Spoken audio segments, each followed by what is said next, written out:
Alrighty, we are back. I'm going to flip it for 1 second. Thank you guys so much for tuning in. I'm Banke, the author, new professor, new wife, and new entrepreneur. This is the Thank You Tour. We are with Dr. Idonia Owens, who is giving her philosophy on faith, love, education, community, and our young people. I'm going to flip it back to her. Thank you guys for coming back. Okay, and before Banke asks me more questions, I just need to just spend a couple seconds talking about the awesomeness of the young woman that's sitting in front of me.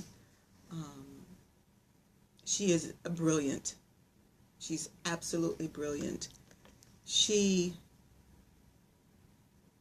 is in a place in her life right now where everything that has been inside of her is bursting out at the seams, and she is ready to conquer the world. I can't even express it in any other way.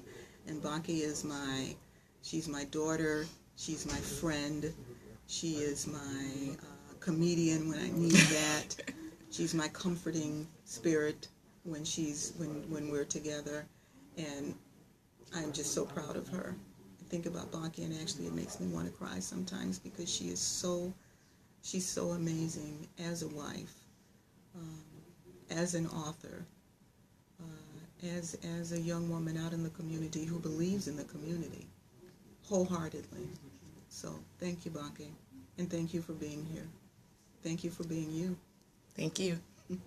So that brings me to the next question of mentoring, because you mentioned that you had a mentor. You're clearly one of mine.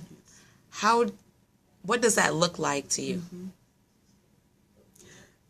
Actually, for me, being a mentor and learning from my mentors means that I might not always say what the person wants to hear, but what I do say is what I believe will help to take that person to another level and maybe reflect on what it is that I've said, and maybe dig a little bit deeper in their soul to process whatever the subject is that we're talking about. And so that's what I believe a mentorship is. It's not a yes person, but it is a person that you connect with, that you can say, I don't know why you're saying that. That is just not, let's rethink that a little bit. But then also loving that person and having that person really understand that you truly do love them, and you truly are looking out for their best interest, and you truly do want them to be better than you are. And that has always been my wish for Banke. And right now, Banke is light years ahead of where I was when I was her age. And I just love that. I love that so much. And that's what I want for young women that are in my life. I want them ahead. I want them to keep going. I want them to realize their highest potential. And I also want them to be spiritual, because we cannot make it if we do not have God in our lives. We can't make it. We have to have a grounding. We have to understand that there's someone higher than we are, that there's someone better than we are, and that there is a God out there who is holding us gently in his hands. 36 years as an educator. You too are a wife.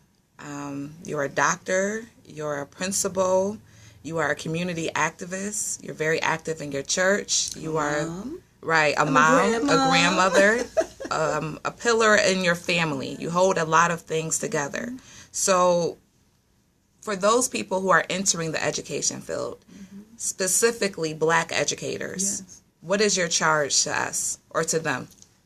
That they reach out, understand these children, and help these children in any way that they can. You have to reach out. You have to understand. A lot of times you have to break the mold of and go against that model of what you've learned in college. Because when you're dealing with these children, you're dealing with human beings. And you have a very short period of time to make an impact upon a child, and to encourage a child, and to build a love of learning inside that child. So it's a very short window, and our charge as black people, as black educators, the weight is very, very heavy. But please don't buy into the system. Don't buy into tearing kids down.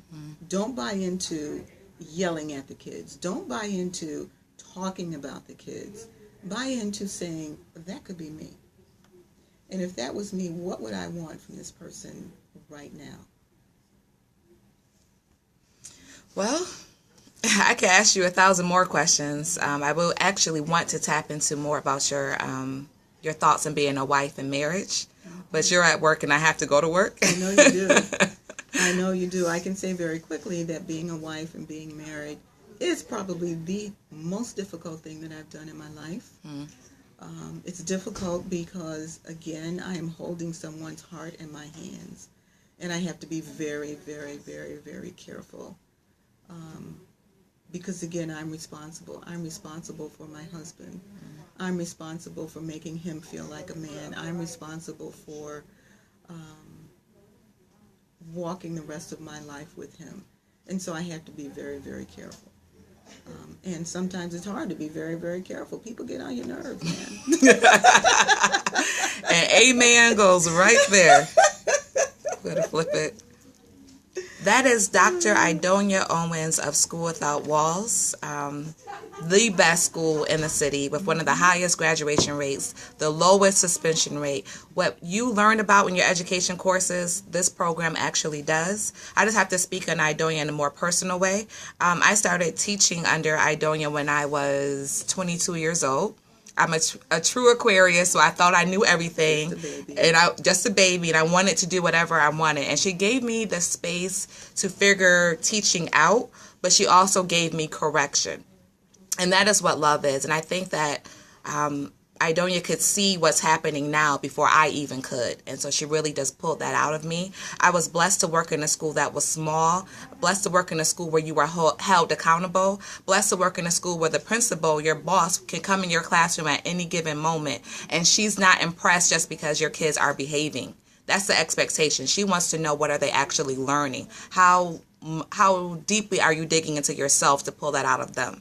And so that has helped me so much. Like, I wouldn't be the professor that I am if I didn't work under you. I wouldn't be the author that I am.